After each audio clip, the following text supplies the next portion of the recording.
पंडित बाबा का स्वभाव ने जरा सा कर्कश था, मतलब वाणी में, बोलने में। वैसे तो साधु कभी कर्कश नहीं, बोलने में ने थोड़े से खरी खरी बोल देते, या हमारे लोग उनके पास जाने से डरते। बाबा के चरित्र में लिखी है, एक कोई सेठानी थी, तो वो रोती रोती आई बाबा डोरे, बोले बाबा बाबा।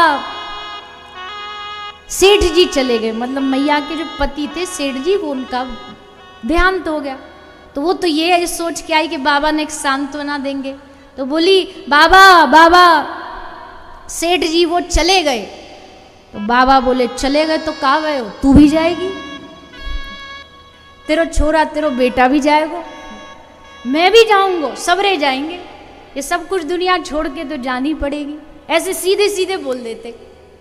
एक आयो 5-10 दिन ब्रज में रह के बाबा ते आज्ञा लेने, बोले बाबा हम घर जा रहे हैं, अब हम अपने देश लौट जा रहे हैं। तो बाबा ने बोले लौट जा, मैंने कहा तेरे पाम बांध रखे, चलो जा। और स्वभाव में बाबा के लगता कि प्रेम नहीं, पर बड़ा प्रेम, बड़ा प्रेम, बड़ा लाड। दान दक्षिणा कतई स्वीकार नहीं करते, कतई स्वीकार नहीं। कोई अगर ये कह दे कि बाबा हम कुछ दान दक्षिणा लेकर के आए, तो बाबा वा को दरवाजे ती फटकार मार के भगा दे कि अगर यहाँ कुछ दक्षिणा देनी, ठाकुर जी के नाम की दक्षिणा दो। आज हम पंडित गया प्रसाद जी की समाधि दर्शन करने गए, समाधि स्थल पे। तो वहाँ पे हमने पहले दिन बोली अब जाको जानो चले जाइए, नहीं जानो तुम्हारी मर्जी। तो वहाँ जब गए तो वहाँ पे भीतर जैसे खोल के देखो ना, तो वहाँ पे बोर्ड लग रहे हो, तुम भी जाके देख लियो अगर मन करे। वहाँ पे लिखी है कि पैसा, कपड़ा, वस्त्र, कुछ भी यहाँ दक्षिणा चढ़ाने की आवश्यकता नहीं, और अगर दक्षिणा चढ़ानी है तो 2 विरह के आंसू चढ़ा दे, यही दक्षिणा है यहाँ पे। असली साधु की, असली संत की यही दक्षिणा होती है, यही दक्षिणा। सो बड़े लोग, बड़े बड़े राजा लोग आते। कोई एक राजा आया बड़े सारे लाखों के आभूषण लेकर के, बाबा ने उसको खूब फटकार लगा के वहां से भगा दिया। और उस राजा ने जाके किसी को शिकायत करी कि ऐसे ऐसे बाबा ये तो बड़े बेकार बाबा, साधु का स्वभाव ऐसा थोड़ी होता है। तो ब्रजवासी बोलो भैया तू बाबा के भाव को जाने ना, चल तू रूप बदल, मैं तो दिखा के लाऊं। सो कपड़ा बदलवाए, राजा को मुंह ढक के ले गए। और जाके ब्रजवासी ने पूछी बाबा कल तुम्हारे डोरे एक राजा आयो, बड़ो अपनो शान शौकत दिखाने, पैसा देने, सुनी आपने बड़ी फटकार लगाई। तो बाबा ने हंस के बोले अरे ना ना, मेरी का औकात में फटकार लगाऊं, मैंने तो वह राजा को बचायो। क्यों? बोले वह राजा को जो धन है वो है राजसी धन, विषयी धन। अगर वो धन यहाँ का ही ब्रज के वैष्णव की सेवा में लग जातो तो राजा को अनर्थ है जातो, राजा नष्ट है जातो। या हमारे मैंने तो वह बेचारे को अनर्थ होने से बचायो है। तब ब्रजवासी ने कहा देख ये है ब्रज के साधु, दिखने में कछु लगे पर इनको भाव कछु और है। तो महाराज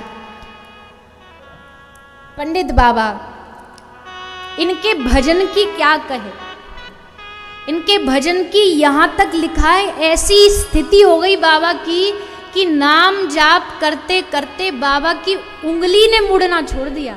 भोजन भी करते बाबा की ये उंगली मुड़ती नहीं थी। इतना नाम जप किया बाबा ने, इतना नाम जप किया, संपूर्ण जीवन। और कोई संग्रह नहीं, जहां भी कोई संग्रह की बात आती, कोई शिष्य संग्रह करने की कोशिश करता तो बाबा उसको फटकार लगा के भगा देते। और देखो अब जो लोग शिकायत करते हैं कि अरे हम तो भगवान की भक्ति करते हैं फिर भी हमारे तन में ये रोग हो गया, फिर भी हमारे तन में वो रोग हो गया। बाबा क्या जीवन, बाबा के जीवन में इतने सारे रोग, इतने सारे रोग, पर बाबा ने कभी भगवान से या श्री राधा रानी से नहीं कही कि ये श्री जी हमारा ये रोग ठीक कर दो, कभी ना बोले। यहां तक कि कोई एक बाबा के दांत में दर्द, तो एक डॉक्टर आया, उसने बाबा की दाढ़ उखाड़ते समय जोर से बोला जय गौर, और जैसे जय गौर बोला सोई बाबा बा की कुर्सी तोड़ के भाग गए। तो डॉक्टर ने पूछी का भयो? बोले तू मूर्ख है का, मेरे एक इतने से दांत के यहाँ गौरांग महाप्रभु को कष्ट दे रहे हो, क्या जरूरत है उनको कष्ट देने की, दर्द है सहन कर लेंगे। हमने आज तक कभी नहीं कही कि भगवान हमारा दर्द ठीक कर दो, हमारे दर्द के लिए तो उनको कष्ट दे रहे हो। ये भाव था बाबा का। और हम लोग देखो, हम लोग की कोई तो मांग ही खत्म नहीं होती, मांग ही पूरी नहीं होती। ऐसे 70 वर्ष की अवस्था तक जाते जाते बाबा का शरीर रोगग्रस्त हो गया। शरीर में हिम्मत नहीं थी, पर हर एकादशी हर उत्सव निर्जला करते। शिष्य खूब कहते बाबा थोड़ा चरणामृत पान कर लो, नहीं गला सूख न जाए, घी की मालिश करा लेते, पर भीतर एक बूंद जल नहीं जाने देते।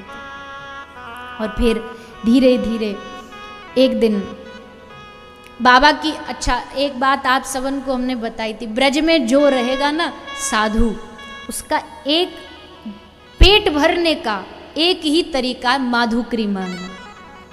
वो जाएगा माधुकरी मांग के आएगा। पर बाबा की अवस्था ऐसी हो गई कि माधुकरी हम मांग नहीं सकते, जा नहीं सकते घर घर। तो बाबा क्या करते, बाबा ने दाऊ जी की बगीची के बाहर अपना एक तखत डलवा लिया।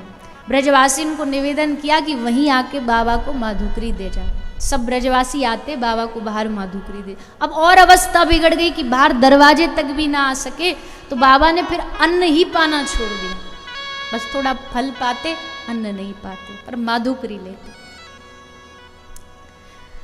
हमारे पूज्य गुरुदेव महाराज जितने वर्ष भी रहे ना ब्रज में, बाद में अवस्था उनकी भी थोड़ी सी शुगर के कारण ऐसी हो गई, पर जब तक उनका शरीर चला उन्होंने कभी एक घर से भोजन नहीं किया।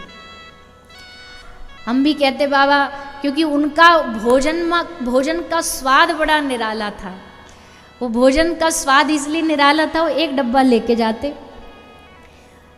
कई ब्रजवासी ने कढ़ी बनाई, कढ़ी डाल दी वही में। कई ने दाल बनाई, दाल डाल दी। कई ने भिंडी की सब्जी बनाई, वो भी वही में डाल दी। कई ने चावल बनाए, वो भी वही में डाल दिए। वो सबरों मिलके जो बने हो ना, वाह को स्वाद दुनिया के कई 56 भोग में नहीं। स्वयं भी बहुत सुंदर पकाते थे भोजन प्रसादी कभी कभी। तो कभी उन्होंने खूब उनसे, हम कहते बाबा आज हमारे घर भोजन पालो, पा तो लेते थे, पर पाते वही थे जो माधुकरी लेकर के आए। एक एक घर से जो जो मांग के लाए वही पाते थे।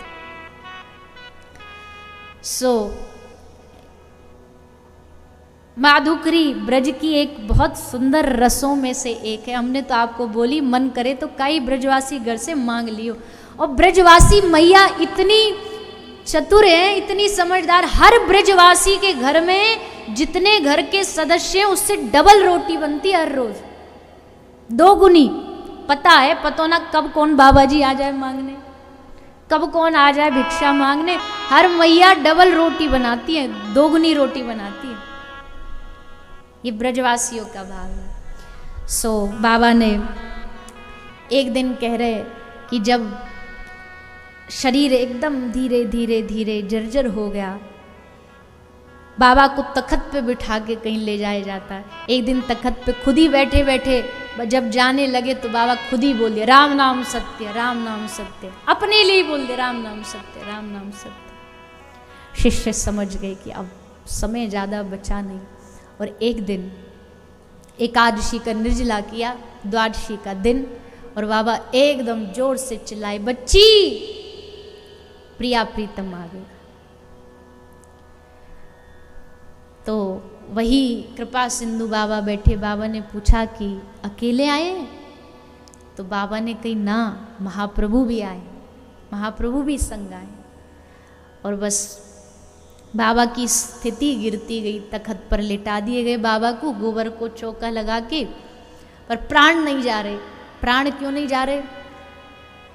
क्योंकि जिनकी सेवा बचपन में करी गोविंद देव जी की, उनकी माला प्रसादी आ रही थी रास्ते में, उसकी इंतजार में प्राण अटके थे। पहले ही कुछ समय पहले ही पता लग गया था कि बाबा की स्थिति खराब है। तो जयपुर से कुछ वैष्णव माला प्रसादी लेके आ रहे थे। बाबा तखत पर सोए थे, और जैसे श्री गोविंद देव जी की माला प्रसादी आई, बाबा के गले में डाली, सोई। प्रिया प्रीतम के चरणों में बाबा सदा के लिए लीन हो। सो ये है ब्रज के महात्माओं का, ब्रज के वैष्णव जनों का, गोसाई जनों का प्रेम। ये प्रेम, ये रस, ये ऐसे रसिक महापुरुषों की सन्निधि से प्राप्त हो सकता है। इस धरती पर अगर हम उनका बैठ करके नाम भी बोल रहे होंगे ना, कृष्णदास बाबा, मनोहर दास बाबा, हम नाम भी बोलेंगे ना, तो श्री जी का ध्यान इस तरफ खिंचा चला आ जाएगा कि कौन हमारे उन प्रियजनों का नाम ले रहा है।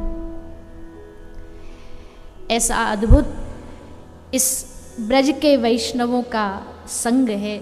सो भैया, इस संग को पाकर के आप हम सब धन्य, अति धन्य हो रहे हैं।